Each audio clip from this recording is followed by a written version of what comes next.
Hi folks, and welcome to my review of Total War Saga Thrones of Britannia, the latest offering in the Total War family. So I'm going to briefly show you the game mechanics, let you know how it works, give you my opinion on whether it's fun or not, and if you'd actually like to check out my first playthrough of this game, you can go and watch the full series over on my Let's Play channel, linked down below the video. So, Thrones of Britannia takes you back to the 9th century AD, to the British Isles in the Dark Ages, and pits Viking versus Saxon in the struggle to control the British Isles. But it's not just Vikings and Saxons, there's all sorts of other nations and factions to fight for and fight against in this game. So let's take a look, first of all, at the different game modes available. I will just start by saying I absolutely love the art style on the loading screens and the intros and the menus and things. It's fantastic, although it's not really reproduced in-game to the same extent. So, game modes, we've got the big main campaign. I think that's where most people are going to be interested. So on here you can start a whole brand new campaign. Currently, in the way the game is released at the moment, there are 10 different factions that you can play as. There's 2 lots of Vikings, there's a great Viking army of Northumbria and East Anglia. There's various sea Viking factions, which is more about raiding. You've also got the Gaelic kingdoms, some Welsh kingdoms, and a couple of English kingdoms, which are the Saxons, of course, of Mercia and Wessex. There's lots of other factions and nations involved in this, so don't be surprised if by the time you get the game, there's been more released. There's been mods to allow you to play some of the smaller factions, or maybe they've been released as DLC. I will quickly add though that at the moment the game is considered a little bit easy. I played through it on normal and didn't have any trouble. I would recommend, if you're a veteran to Total War games, bump this up to at least hard, but there is a patch on the way where the difficulty is going to be increased slightly, but I think that's got more to do with the economy and how much you can afford to buy and upgrade everything in your empire. But yeah, it's a little bit easier on normal, but there are more difficulty options to choose from. So other than the campaign, you can just go to play a single battle. You've got a custom battle if you want, where you can just line up whatever forces and factions you want, build them up and go and start a fight. Always fun to play with, always fun to make some really weird army configurations. Oh, and by the way, you can choose between land battle and naval battle, which this was. Or you can have river crossing battles and all sorts of different options in there. You'll be fairly familiar with that if you've played Total War games before. You've also got multiplayer battles, quick battle, which just throws you straight in there. Leaderboards for the online game, so if you want to really keep track of your performance, you can. Not something I'm particularly bothered about. And of course, you can look at replays of saved battles in there as well. Oh, and by the way, under the campaign, you've also got the option to do multiplayer campaign, where you can play in co-op mode, which is really, really nice. Co-op mode in any game is always a great bonus. So I'll give you a run through the campaign mechanics in a moment, but first off I'd like to talk a bit about the battles which make the Total War games Total War. You've got 3 types of battle, of course. You've got the land battle, siege battle, and naval battle as well, which adds something quite different to this game. But the land battles are what the Total War games are famous for. When 2 opposing armies meet, you have the option of fighting it out manually, or just letting the computer auto-resolve it, which can be quite good actually if you vastly outnumber the enemy and can't be bothered chasing down some lone unit of spearmen or horsemen or something like that. Now, what I like about the land battles is that they've put lots of period flavour into it, not just in the uniforms and weapons available, but also into the troop types and their effectiveness. And this, I think, is a really nice touch in the game.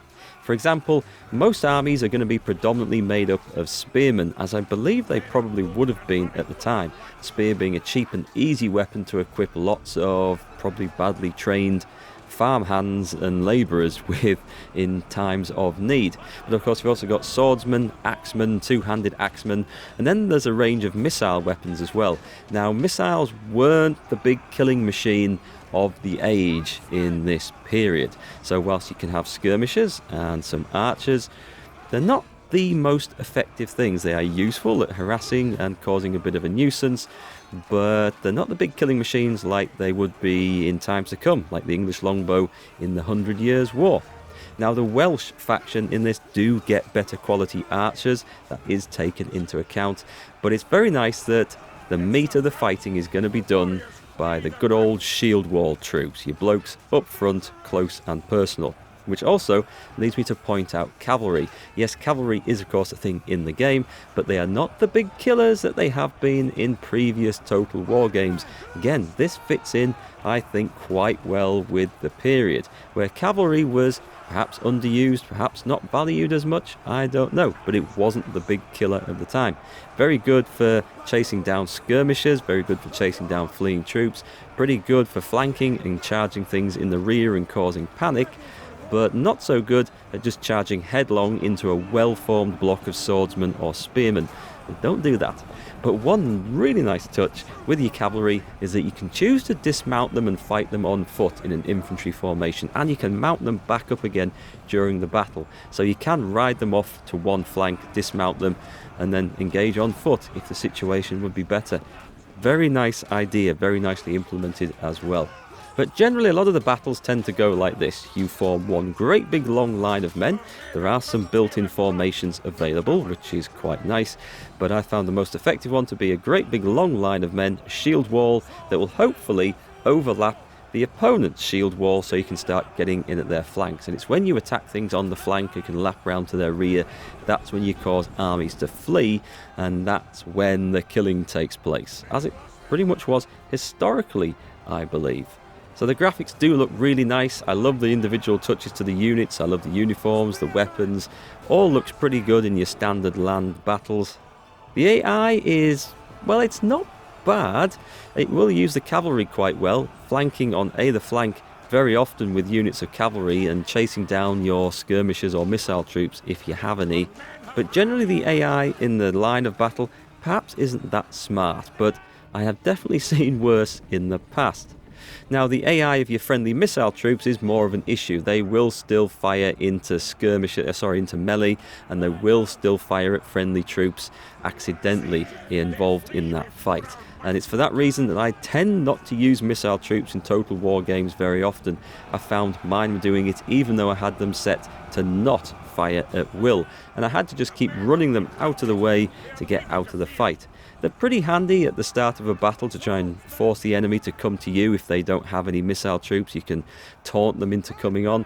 But overall, I found the micromanagement of missile units not worth the bother. So my armies were built up of spearmen, swordsmen, axemen, and a couple of cavalry units for the flanks. And that's how I had the most success, and that's how I enjoyed the battles an awful lot more. Moving on to siege battles, and this has always been, I think, one of the more spectacular looking, but one of the more flaky aspects of Total War battle mechanics. And we see a lot of similar problems in Thrones of Britannia as we have done in previous times. The big one for me was some of the pathfinding by both the AI's units and your own. I had a big fight in one of the Saxon cities where I was being attacked, and I stationed units at either end of the city. Turns out the enemy army only attacked me from one end, so the army that had to rush across from the other side of the city, I gave them orders to move, and they took various paths across there with the units. Some of them got lost in a maze of streets, some of them got inside the wrong side of a ditch. I don't know how that happened.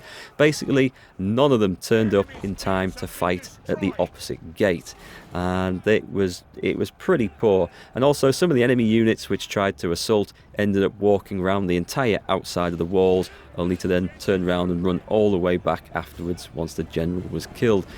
Yeah, we've seen that sort of thing before, but that's not the only issue I have with the siege battles. There are issues like, well, your units try to still fight in formation even though they're up on a rampart, and it looks like some very weird things going on. Your men try to form up and fight in ranks side by side and stuff, not necessarily facing the enemy. You get into situations where the units can't get themselves onto the ramparts to fight the enemy, even though it looks like there's a clear path for them to walk up and start chopping away.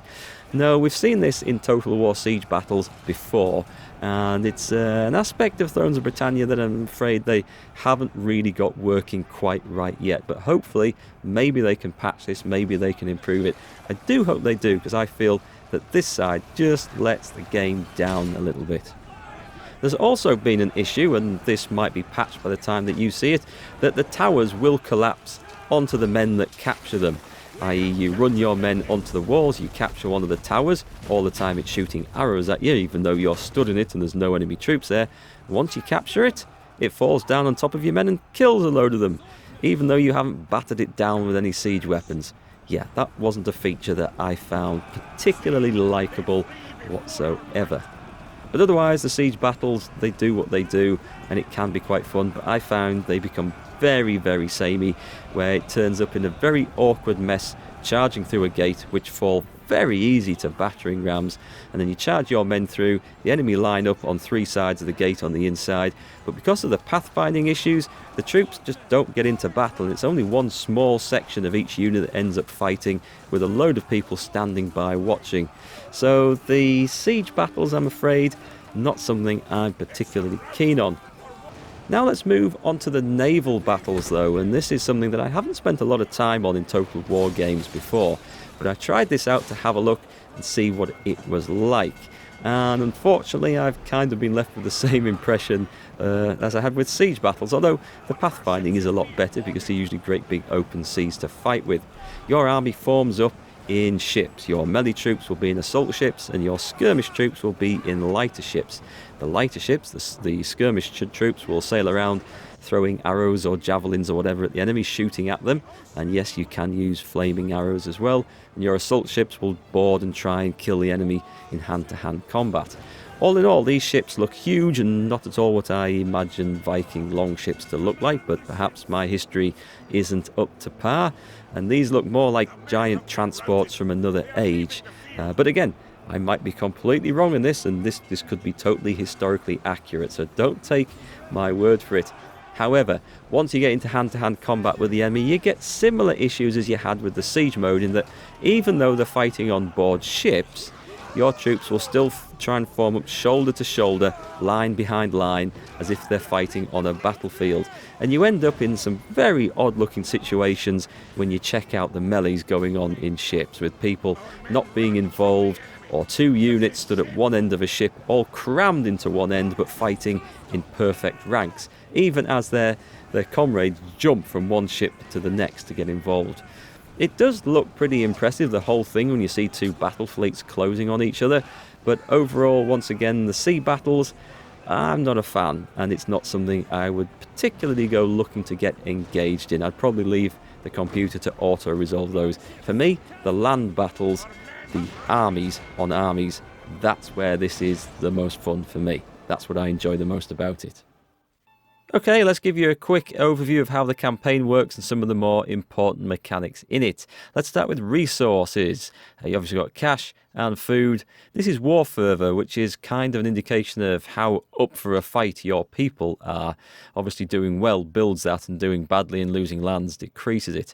You've also got to worry about individual provinces with public order, which you can see just by clicking on a province here. Cash is obviously gained through taxing, whether it be through farm taxes or church taxes. And food, well, quite obviously, that's increased by building farms. But very importantly, food is also consumed by your military.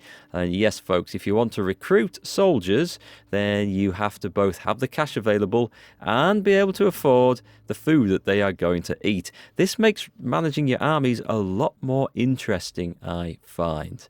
Also, speaking of armies, you have a limited number of each troop type to recruit, so no more stacks of 20 elite Varangian Guard or whatever it happened to be from previous Total War games. Now you have to balance the troop types out amongst all your armies, which is a very good mechanic, I think. Stops people steamrollering late game with all the elite soldiers, and yes, it makes for more interesting battles as well. Now, in order to recruit units into your armies, your general must be stationed within a city or must be in the fortified stance when out in the countryside. And then as long as you're within friendly territory, then you can recruit units into the army. One nice touch about generals is that they can rank up and you can assign better stats to them. For example, this fellow is a governor of one of my provinces, and I've been building him up with governance, which improves his ability to govern, believe it or not. Also, you've got to watch out for their loyalty. They have to be loyal to the faction leader, and their influence. Now, if their influence becomes greater than their loyalty, they start getting ideas above their station and want to rebel and start a civil war. I didn't understand this system at all when I first played through, and within a couple of hours I had revolts and civil wars breaking out all over the place. And I thought I was going to have to restart the game, but I struggled through it, and you know what? My faction leader, King Alfred, came out all the stronger with a hell of a lot more influence and reputation for having put down a revolt. So don't just restart, folks. Fight through it. It's all part of the game. It's a nice mechanic, so you have to watch what you're doing with things. Movement on the campaign map is pretty simple.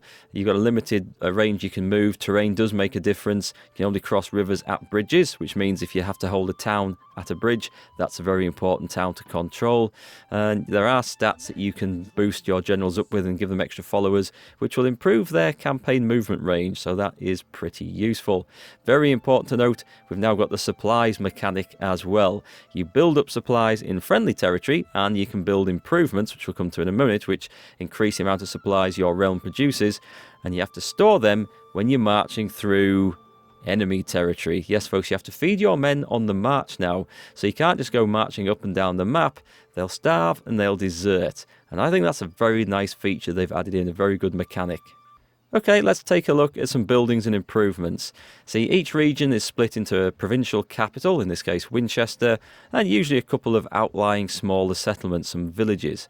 In Winchester, we've got several buildings we can build, and you can unlock more slots by upgrading the main building at the start of the chain, in this case a royal hall or a great hall. That gives me an extra slot to build something else on. What can we build? Well, there's all sorts of things: churches, guard houses, and just general improvements. They all have their own benefits and stats, and in the outlying villages, this is generally where you build your resource production, in this case sheep for extra cloth and trade, or farmland for extra food and extra estates. Oh yes, did I not mention the estates? That is a very important factor indeed. You see, all your nobles, especially your king, have estates, some land that's granted to them. You can see here, Alfred's he's got a lot of estates here. This is going to be causing some problems with loyalty, no doubt, as we can see. If the king has too many estates, too much land of their own, the nobles get upset. Now, the nobles don't need to have more estates in general. You just need to reduce the amount that the king has, so pawn some off to some of the other nobles, but be careful you don't give someone too many estates, because it will build their influence and they may get ideas above their station. This is another nice mechanic, just to try and throw something extra at the player to think about, and I don't know, it feels kind of in keeping and in character with the period of the game as well. You've also got a family tree to worry about. I found this bit one of the least interesting and least useful and least intuitive parts of the game, and to be honest, I wouldn't miss it if it wasn't there at all. It's quite awkward to get around, it's quite awkward to see who is who and why they're of any importance.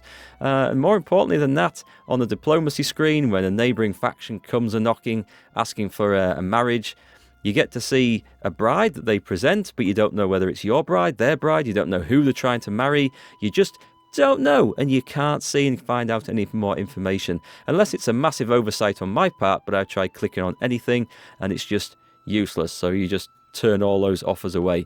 I don't like that side of it whatsoever, and yes, it's just one extra hassle, something I don't like about the game, have to say.